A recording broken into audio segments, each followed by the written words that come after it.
Welcome to the coolest stuff on the planet. Are you ready for this? This is the coolest stuff on the planet. Welcome to it. Rachel? Hey, I'm Rachel. Welcome to the podcast. Today we are going to tackle a topic that was requested by a listener, and I think we read the email on the last episode, on the Vatican episode.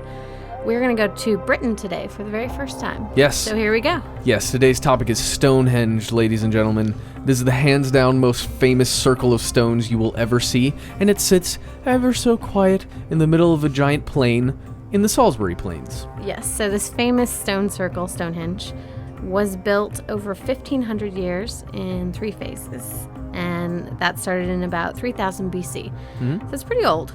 And interestingly enough, Stonehenge is located geographically in a region of England that has a dense concentration of Neolithic and Bronze Age monuments and sites. Oh yeah, lots of cool places to go and learn about your Neolith. You can get your Neolith on, I guess. You want to think about the way Stonehenge is built? Think about it like this.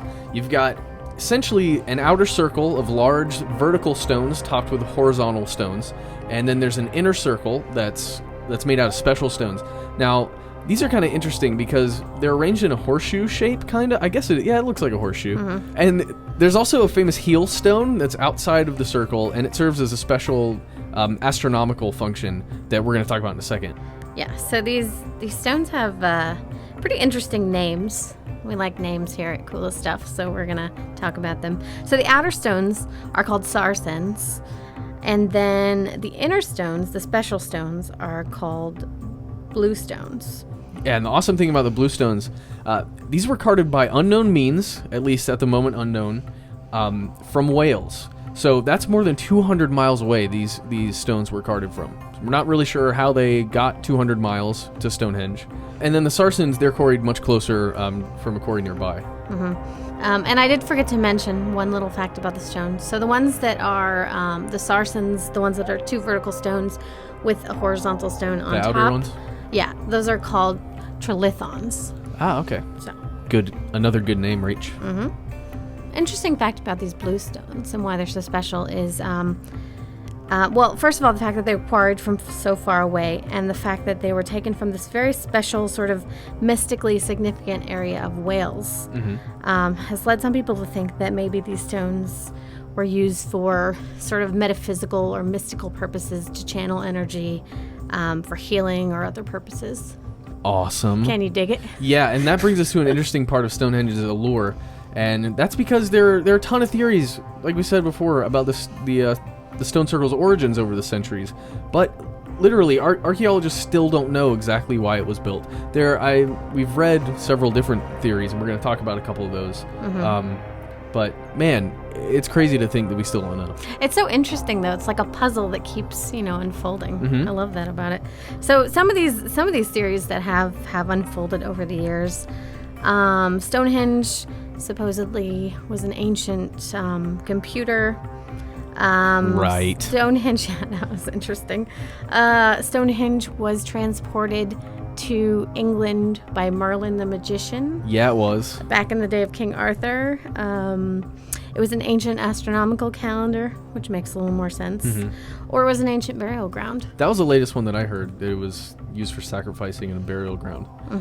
But there are even theories that suggest Stonehenge is built along ley lines, and we've talked about these and stuff they don't want you to know before. But these are supposedly lines that connect Neolithic sites from around the world, and they kind of channel energy from site to site, and a lot of times they store energy, and they function as a conduit for that metaphysical whatever it is. If it is, which it's probably not, but anyway. It's an interesting idea. Yes. Or there's also, of course, the alien theory. Oh, yes. And we have, in the Nazca podcast, we talked about Eric von Daniken and Chariots of Fire, and the theory that all ancient structures were built by aliens. And he had that same theory about Stonehenge. So Mr. von Daniken is a lot of fun to listen to. Okay, so you have all these theories, but the 2 most recent theories, as of about 2008, are that Stonehenge was either a pilgrimage center for people who were sick and needed to be healed, And then the second theory is that it was an ancient cemetery. Yeah. So, As we mentioned earlier, the heel stone, it has significance during the summer solstice and during the winter solstice. The sun's rays align with this part and other parts of Stonehenge at sunrise during the summer solstice and sunset during the winter solstice. mm-hmm. And this is actually one of the most popular times for people to come visit Stonehenge because of those these happenings, these astronomical alignments. Mm-hmm. And so every year at these times, a whole bunch of folks, Druids, Wiccans, and everyday Joes, leprechauns come to see if they can see the sun, the rays of the sun line up with the stone.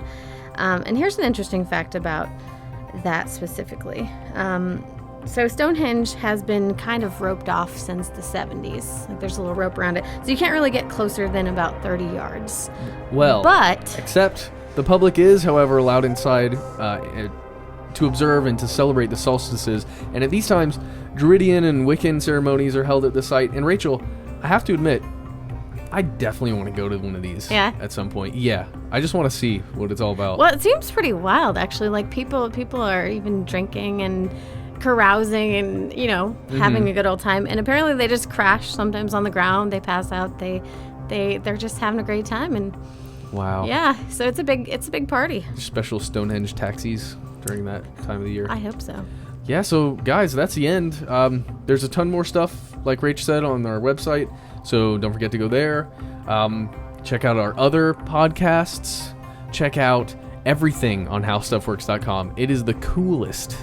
And don't forget to email us. We love your emails. We love reading them on the air, so keep sending those to us at travelpodcast@howstuffworks.com. And that's all for now, and we'll see you next time with more cool stuff. For more on this and thousands of other topics, visit howstuffworks.com and let us know what you think. Email travelpodcast@howstuffworks.com. Don't forget to check out our other podcasts, free on iTunes.